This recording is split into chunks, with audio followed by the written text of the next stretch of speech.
Welcome back again, ladies and gentlemen. We are back again, and we are coming to talk about the Champions League coming up in midweek. And there are some major games coming up. We'll talk about that, and we will talk about what's happening between Liverpool and Slot and Mo Salah. And we check out something small at the camp of Real Madrid because in their last 5 games, it's been very poor, very poor. So we have to dissect into that. We'll talk about Mohamed Salah for him granting that interview saying that the team is throwing him under the bus, like they are putting all the pressure, like they blame on him that he's the reason why the team is not performing this season. We'll talk about that and probably what and the slot have to do about that because after him doing that interview and saying all those kind of things, he's been dropped from the teams going to Inter Milan to play them, and he trained all right, but they've not included him in the match day squad that's traveling to Italy, and I think it's the best way to solve the problem. Even though I think if they add him, like they can still do a job in that game against Inter Milan, but I think it will be a distraction to the team because of what's happening between them, and I think it's only right that they excluded him from the squad. Sports Gazette here, my name is Nana Yao. Subscribe to the channel, share, comment and like our videos, and anytime that we drop a video, you'll be the first to watch. So that I want you to put your subscription button on all, so that anytime we drop a video, you'll be the first to watch. There are games coming up in the Champions League. We will look into that. We will look into that pretty soon. But I want us to talk about what's happening at Liverpool. I want us to do that because what's happening is something that shouldn't be taken for granted at all, because Mohamed Salah is not that kind of player who can be dropped to the bench for 3 consecutive games and you think everything will be okay. He will be fine. He won't say anything. No. For 3 consecutive games, you know that Mo Salah will say something. And it wasn't like the Cristiano Ronaldo one that he drive his car to PS Morgan house to grant interview with him about was it Eric Ten Hag? Yeah. This Mohamed Salah's one after the game against Leeds United. Even though I think Ancelotti did something wrong, because in the game against Leeds United, even though Mohamed Salah was on the bench, they took 2 goals lead. Liverpool were leading by 2 goals, and Leeds came from behind to equalize all the 2 goals. And it got to a point that in that game, Liverpool were looking for a goal, like someone to come and do something, and Mohamed Salah was on the bench. So for Mohamed Salah to be on the bench and Liverpool to be needing goal in that game, and Ancelotti was not able to, like, didn't bring him on to tell you that there's something going on in the team. And after that, Mohamed Salah was passing at the mid zone for where the journalists and everyone was, and he granted the interview and saying that when Ancelotti came last season, there was even though when he renewed his contract, there were some promises by the team owners, and this season they've not fulfilled their promise, and he was having a very good relationship with the manager in Ancelotti. But as of now, there's no relationship. That should tell you that there is something big going on. If a player comes out and tells you that he doesn't have any relationship with the manager, it should tell you that there is something big going on in the team. And what amazed me is that he said after the interview, he called her mom and told her mom that in the Brighton game, they are playing Brighton over the weekend. He told her mom that they should come to Anfield because they are playing home. He should come to Anfield because he doesn't know what's going to happen. Maybe that will be his last game for them. That's what he said. He said maybe that will be his last game for them, and he will say goodbye to the Anfield supporters, and then he will pack his bag and come to the AFCON, because there's AFCON coming up, I think next week, in this month. So that's what he told her mom. So that should tell you that there's something big going on in the team, something very big going on in the team. And I think Ancelotti Lancaster season on yard here, because how can you tell me that ever since you dropped Mohamed Salah to the bench, Mohamed Salah has a point too, because he's not that kind of player who you can drop to the bench and think everything will be okay. No, he really has a point, but I don't think the timing of the interview was right. Even though I still think it's good that he granted that interview, because he will be frustrated. He's a world-class player. He has delivered at the highest level, so we expect him to react to that kind of a decision by Ancelotti. So after that, I don't know. Ancelotti, ever since he dropped Mohamed Salah to the bench, they've not played better either. And ever since that he played, when he started, even though if he plays, they did not play better either. So I don't know why he dropped what. If you are having a player like Pedro Neto, Estevao, those kind of players on your bench, and you are dropping Mohamed Salah for them, I can understand. You are dropping Mohamed Salah for them to start, I can understand. But not when you drop Mohamed Salah to the bench and put this thing a central midfielder in Szoboszlai at the right side of the attack that he should play. And he hasn't shown that, even though he's the best, he's been their best player this season. He can't do what Mohamed Salah will do for you. No, he can't do that. And clearly, in the three games that he has dropped Mohamed Salah, there's no improvement. So you can't tell me that because he's not performing good, that's what the team not perform. So you are dropping him to the bench and put a midfielder there. No, the team isn't performing that. You yourself, you are not performing. The coach isn't performing this season. He's been very poor this season. His game management has been very poor. That's what he did last season, which was right in game management. He did it very, very, very right. But this season, he hasn't done that at all. He's been very poor this season. So we have to tell him, you can't drop Mohamed Salah to the bench 3 consecutive times and expect him to be okay. No, he can't be okay. He can never be okay. And the owners are supporting on slot for whatever decision that he will do. And I think that will be obvious. That's what will happen, because you can't see because of that. So you are sacking the coach just now. No, there will be discussions. There will be discussions after the Inter Milan game. That one there is for sure. So that's what I want to share on Mohamed Salah. Let's zoom into the Champions League coming up over midweek. There are some early kickoff game coming up, and I think Bayern Munich is playing Sporting CP, which I think they will bounce back from that defeat against Arsenal last week. Is it last week or last 2 weeks? Yeah, Arsenal beat them 3-1 at Emirates, and I think that was their first defeat this season. Yeah, that was their first defeat. So I think they will beat Sporting CP. They will beat them good.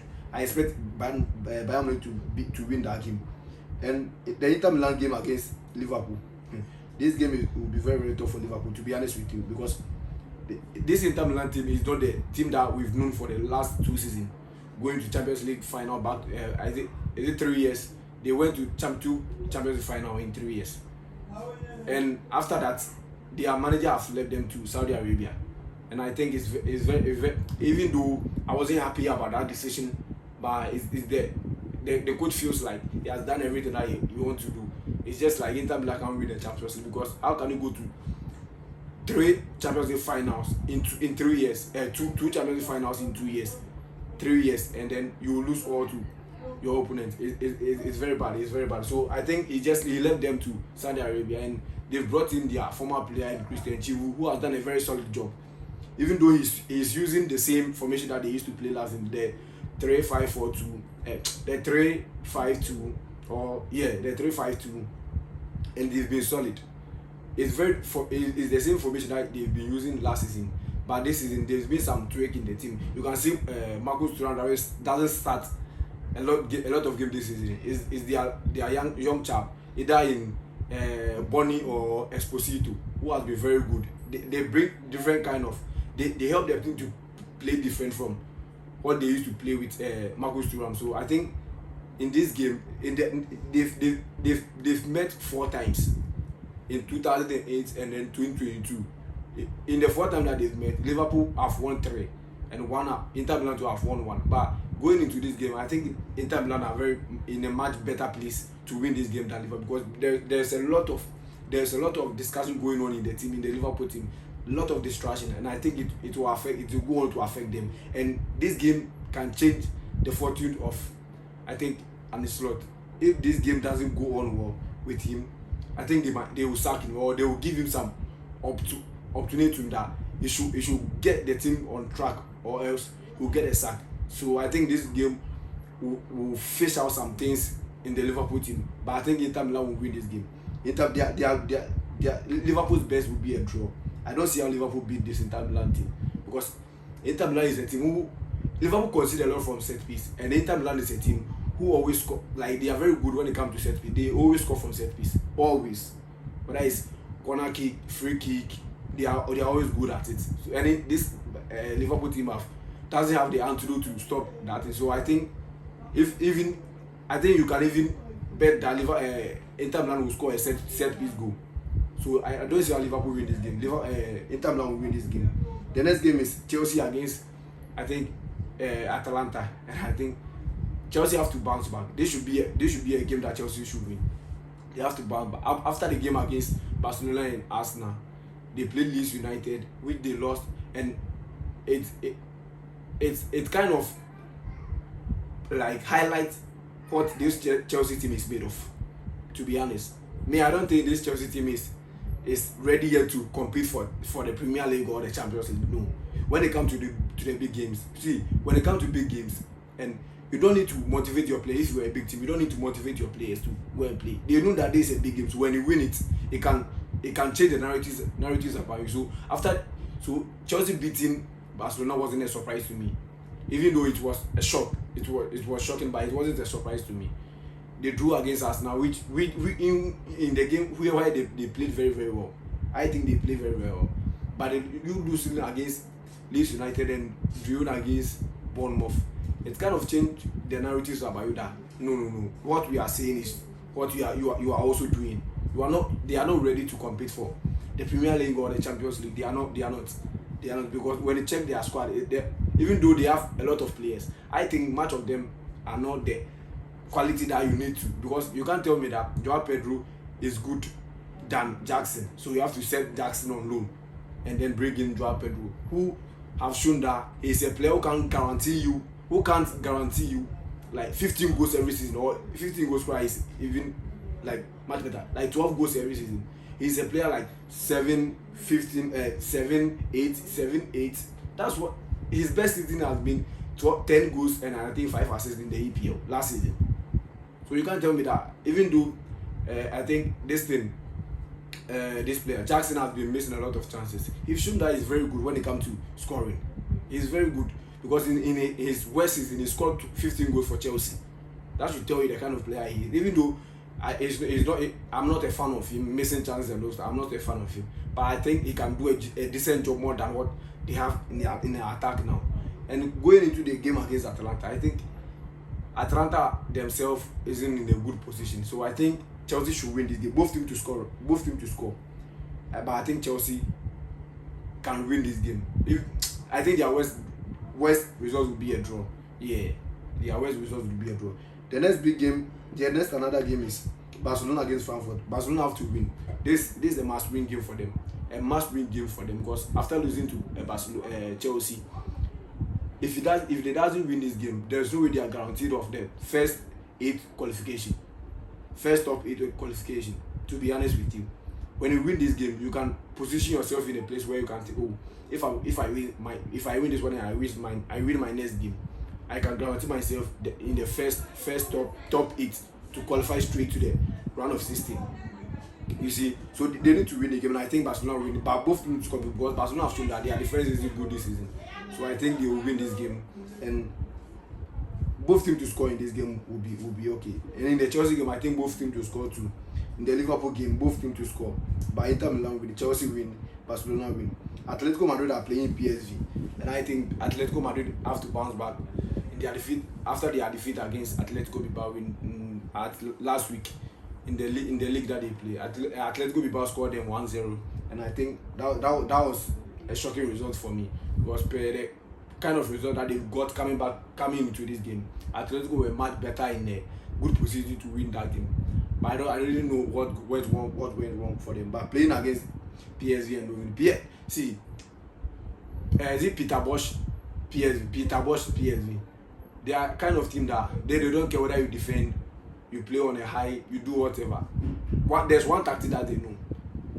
Always on attack. They don't know how to defend. Always on attack. So I think in this game, I can really guarantee you that they can score 2 games. But Atletico Madrid can score more than 4 goals in this game, or even 3 goals. And I think Atletico Madrid will win this game. Tottenham against Liverpool, Tottenham have to win. Tottenham will win. Marseille against Union Saint-Genoa, Marseille will win. Monaco versus Galatasaray. This is a very good game. Very, very good game. This one will be Salisu versus Osimhen. Another Ghana debate coming up again. So I think this game might end up in a draw. Yeah, this game might end up in a draw. Villarreal against Copenhagen. I think Villarreal to win this game. Karabakh against Ajax. I tip Karabakh to win this game. Simple. They should win this game. And the next big game is Real Madrid against Manchester City. Wow, what a game! When you check in their last 5 games that they've played for both teams, Madrid has won 5, has won 3. 2 has been draw, and the other was decided on a penalty in which Madrid won. So that should tell you that coming into this game, Madrid has the edge over Manchester City. But this game too can change the fortune of Xabi Alonso, because they've given him this game to turn things around. They've told him that he should get a result in this game. If he doesn't get a result, he might get a sack, and I think that would be unfair, judging from where he was coming from and the squad that he came to meet. The performance of last season for Madrid was bad. So if you are giving him, we've started the season barely in 6 months or 5 months, so you can't give him just 5 months to turn things around at Madrid, even though they started really well. But I think Alonso himself has done some things wrong in the squad, which is going against him. Yeah, and even in the Madrid squad, there's no player who can control game better than them. You don't have your Toni Kroos, you don't have your Partey, your Zubimendi, your Rodri, who can control game for you when the boys get off. No, you don't have that. So I think it's something that's going against it. And also have to ask smart. You can't play Ada Goulet and Bellingham together. No. Even though Bellingham is not your number 10, he has shown that over the years that's been the position that they've designed for him, and he's thriving on that position. He's doing very well on that position. So I think he should do something about it. Going into the game against Celta Vigo, you can't lose to Celta Vigo at Bernabeu and expect everyone to be okay and happy that it's just another bad day in office. No, you can't tell me that getting 2 red cards, getting your 2 left-sided defenders out of sent off. It was very bad, very bad. You should know how to fix Ada Goulet and Bellingham in the system. Even though Ada Goulet started very well, but Bellingham, it was due to Bellingham being injured. That's why he got the chance to start Ada Goulet, who started very well, getting some connection with Mbappe and those stuff. But I think Bellingham is not a player that can be on the bench and you expect him to be happy. No. He will play, and he needs to fix him in the team. He needs to fix him in the team very well. And I think he should play simple. Just play your Camavinga and then Tchouaméni, then you play your Bellingham. Because Ada Goulet is your player. He's a very good player, but I think he should be on the bench. And let Bellingham play the number 10. That would be okay. He himself is doing something. Like, Oye never be more like, Oje say like, Oye also like, money. But this is money that we are talking of. So they've given him this game to change this around, which I think, I don't see how they are winning this game, to be honest with you. I don't really see how they are winning this game. That game is Wednesday, and I don't see how they are winning. I think Manchester City in a very good position to win this game. Very good. Their best will be a draw for them, and I'm talking of Madrid. So I think if he lose this game, and per the reports that he might get a sack, I think he will go. If he lose this game, he will go. That's what I think about it. But I think their best result in that game will be a draw. Yeah. The next game is Atletico Bilbao and PSG. PSG to win. PSG win. Dortmund Bodo Glimt. Dortmund win. Cloud Bridge versus Arsenal. Arsenal win.